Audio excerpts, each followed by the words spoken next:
Guys, so let's do a very quick update concerning three players: Mohammed Kudus, Thomas Partey, and also Antoine Semenyo.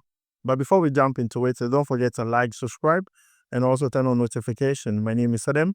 You're watching Sports Corner GH. Quickly, let's jump into it and begin with Mohammed Kudus. You can enjoy his highlight from yesterday's game against Burnley. So on Saturday, yesterday, a group of West Ham fans went to a pub in London to watch their game. They created a banner of Mohammed Kudus with a snake around his neck. And if you look at the picture very well, it reads, and I'm going to spell this very well, Judus. Please help me with the pronunciation. If I'm wrong, let me know. This is pronounced Judas. I don't know what Judas is. Is it a name of a snake? Is it a name of a town? Help me, because I don't know what they're trying to write on the banner. But when I probed in further, I think they wanted to spell Judas. We all know the spelling of Judas. Judas. So before we talk about the agenda and the banter, first of all, West Ham fans, go and correct your spelling mistakes. You are trying to be creative. Kudus is spelled Kudus, and they decided to change the K and put J there. It means nothing. That is the honest truth. You guys lost to Sunderland. Focus on yourself. Is it so hard to move on? Is it so hard for West Ham fans to move on? That now that they are watching their own game against Sunderland, they are losing, they still have Mohammed produce rent-free in their head. I think, why? But guys, this is the whole situation. It's dead on arrival. Because of the spelling mistake, it is dead on arrival. They should go back and correct their spelling mistakes, and then we'll sit down properly and go into that banter. But then, guys, this is the situation, and let me know your thoughts about it down below in the comments. Now, let's move away from that and talk about Mohammed Kudus and what Richarlison has to say about him. Richarlison says that the way Mohammed Kudus dribbles, he's not a Ghanaian, but then a Brazilian. Let's check this out. Yeah, I'm so happy. I think this guy is Brazilian. A lot of dribbles, a lot of skills. Yeah, I'm so happy with the game.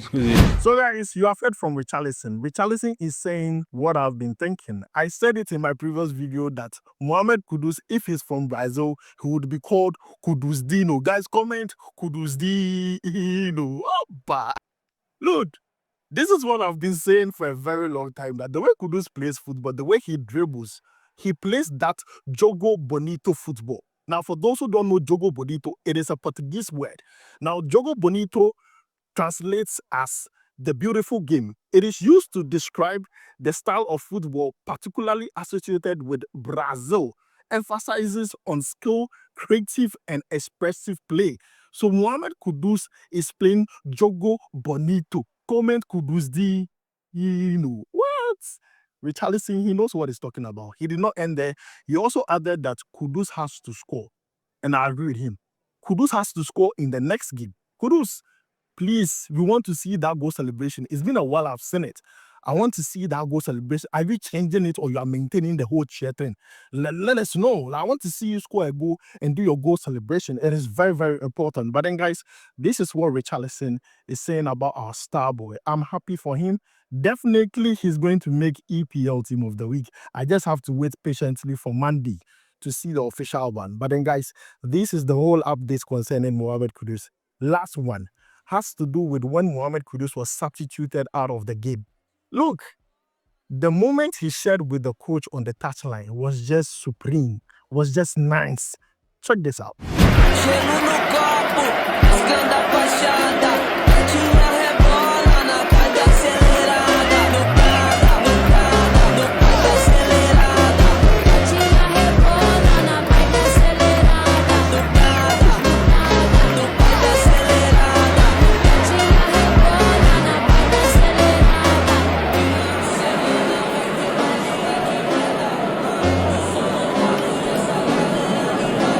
So guys, you have seen it. When he was substituted out of the game in the 85th minute, he hugged the coach. They had a very nice sweet moment there.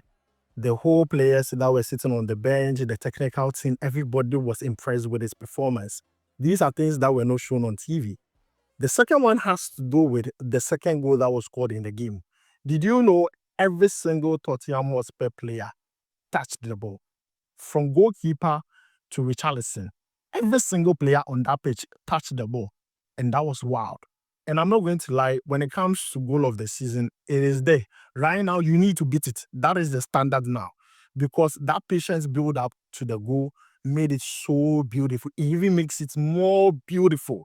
I can't bring you that, but this is just a picture to show you every single player touched the ball. I'm going to leave a link in the pinned comment if you want to watch that whole process that led to the second goal. But then, guys, that is the update that has to do with Mohammed Kudus. Now, let's move away from Mohammed Kudus and talk about Thomas Partey. So, Partey made his debut in the Spanish La Liga with Villarreal, and everyone is quiet about it. Everyone is not talking about it. Partey played 9 minutes. Yes, it's not enough, but we have to talk about it. Yes, he came on the pitch and he was good. There was a mixed reaction to Thomas Partey making his debut for Villarreal. And so far, I think Villarreal are doing a very great job when it comes to protecting Thomas Partey. They don't post his pictures on social media. They don't post his videos on social media. These are measures taking place to make sure Thomas Partey is being protected. Now, let's talk about the game itself. He was booed. He was cheered all at the same time. That's why I said mixed reaction. For Thomas Partey, he needs to know at the back of his head that until this case is over, he's going to receive a lot of boos, especially in away games. Even in this one home game, he was receiving boos. Just imagine when he goes for an away game, more boos. So he needs to be mentally fit. They need a psychologist to make sure he speaks to Thomas Partey, however, to make sure that he's calm for every single game. But let's talk about the 9 minutes he played. He played against Real Oviedo. But at the time he came into that game, Villarreal were already cruising with 2-0. So Thomas Partey just came to do final touches in that game, make sure that they did not concede any goal. And he was not bad in that game. He played pretty well.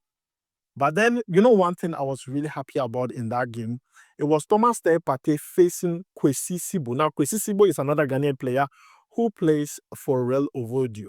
These two players are very good midfielders. And I was just excited to see both of them in a game.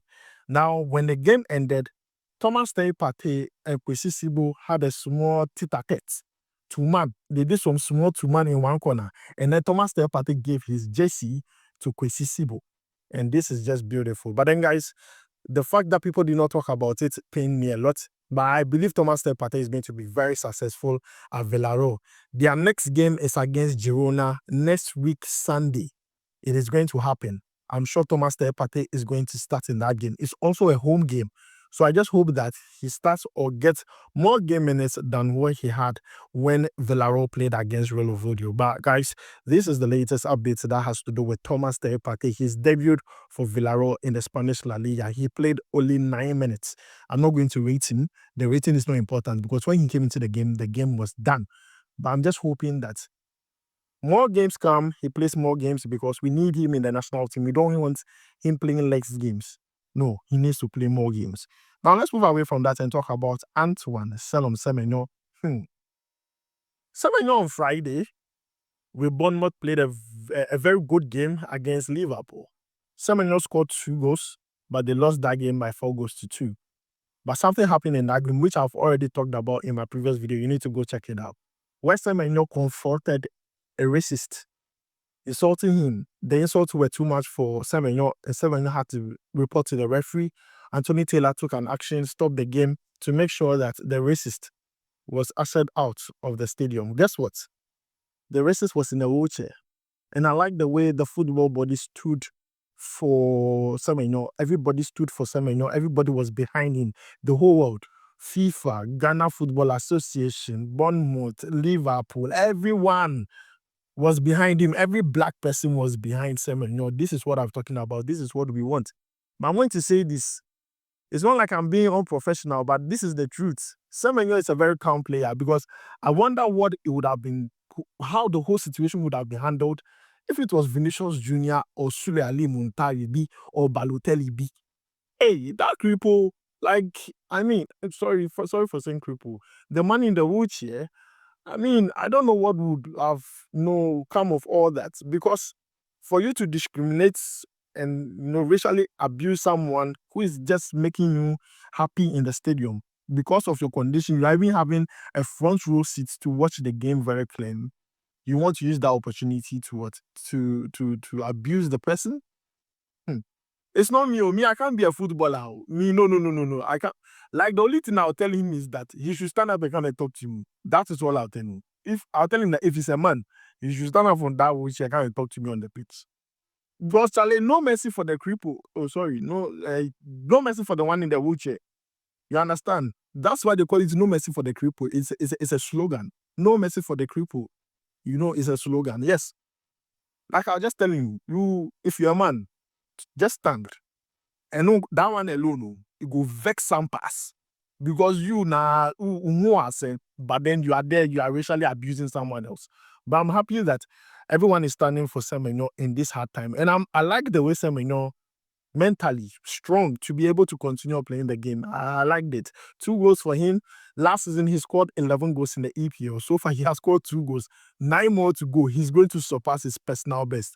And I've already said it in my previous video that, you already know he's a very good player. He's worth the price. But what I'm hearing is that the man who racially abused Semenyo, he's a 47-year-old man and has been arrested. He needs to be dealt with very seriously. Racism there is not going to end in football. That is the honest truth. It's not going to end. But then they need to start dealing with people so that at least it would be reduced a bit.